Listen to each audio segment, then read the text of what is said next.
Hi, I'm going to talk to you today about a UFO. Well, it was unidentified anyway, or maybe it was flying. It was an object. That's the only part we know about it. Okay, a long time ago when Jesus was about to be born, his mom and his dad started heading towards Bethlehem, because that's where they were supposed to be registered for paying their taxes and stuff. We all know about taxes, so you just got to comply with the laws. So they were heading there. At the same time, kind of the same time, three guys from, I think it was from about Syria.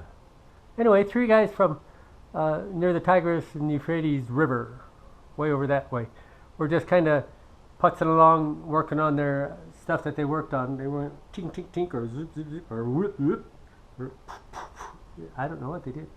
So it could have been any of those. Anyway, so they were working on their stuff, and one of them said, "Look, a star!" And the other two guys looked and said, "Yeah, that's a star, all right. Pretty bright, though." So they talked about it and thought, "Oh, hey, wait. We read somewhere in a book. Oh, wait. We didn't read it in a book. We wrote the book. We wrote a book saying that there was going to be a big star that showed up about the same time there was going to be a king born in Israel."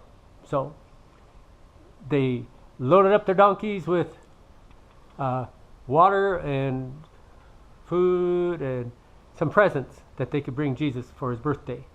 And they didn't know it was Jesus, but they knew a king was going to be born. So let's go.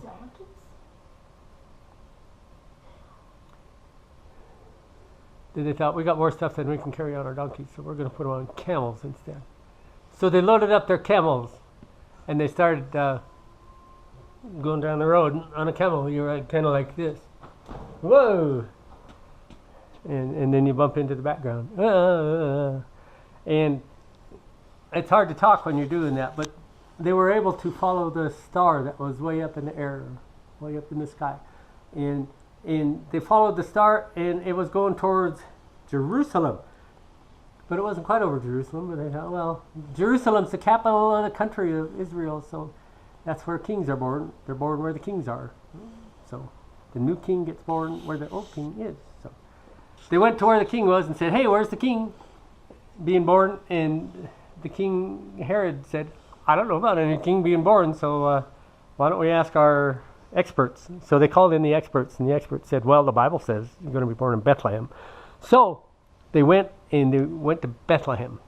And then the star stopped right over the place where Jesus was going to be born, which is kind of funny because when they started out, Mary and Joseph they were riding a donkey, and they didn't have a camel, so they were riding a donkey. And donkeys don't go like this like camels do; they go like this like donkeys do. And so she was riding on a donkey, and I think walking would have been better for her, but it was like that all the way to Nazareth. They got there, and there wasn't a room in the hotel. There wasn't a room in the expensive hotel or the cheap hotels or any of the other ones. But one guy said, "Hey, you can stay in my stable." And they said, "Okay, whatever." And so they got some grass, and they laid down, and they made a little manger for the baby to put the baby in after the baby was born. And Mary decided to have the baby, and they had a baby, and they put it in.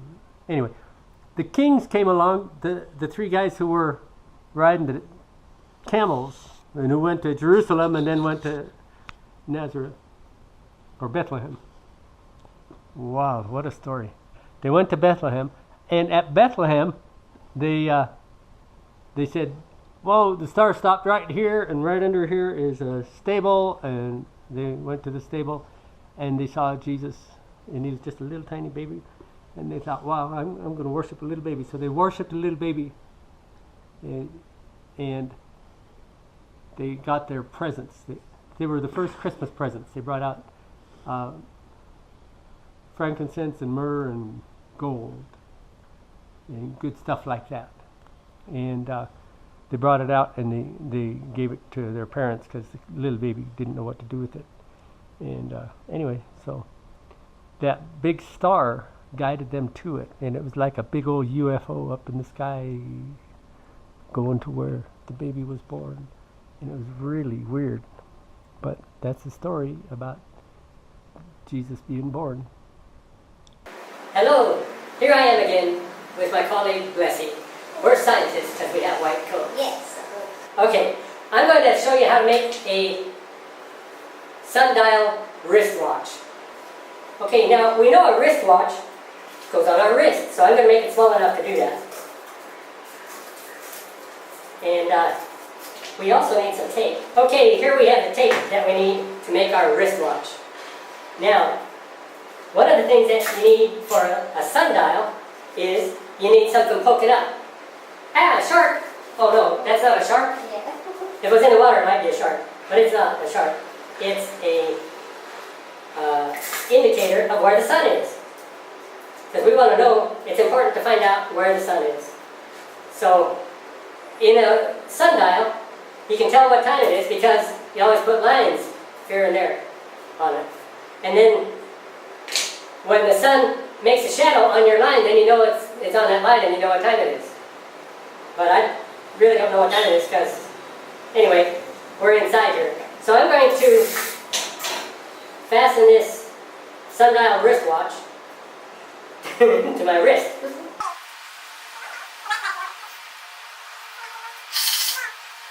Okay, here we go. Now we're going to have a sundial wristwatch. Yes. Okay.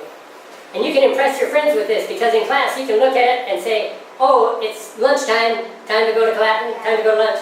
Or you can say, it's time for recess. Look, on my sundial wristwatch, I see it's time for recess already. We can make colorful also. You can, Yeah, using some paper, colored papers. oh yeah, you could use colored papers to do this. And you could make it prettier. Yes. You could color this with crayons. We have some crayons, but I'm not very good at coloring sundial wristwatches. So, now that I've given you the idea, you can impress your friends with your own sundial wristwatch. Yes. Thank you.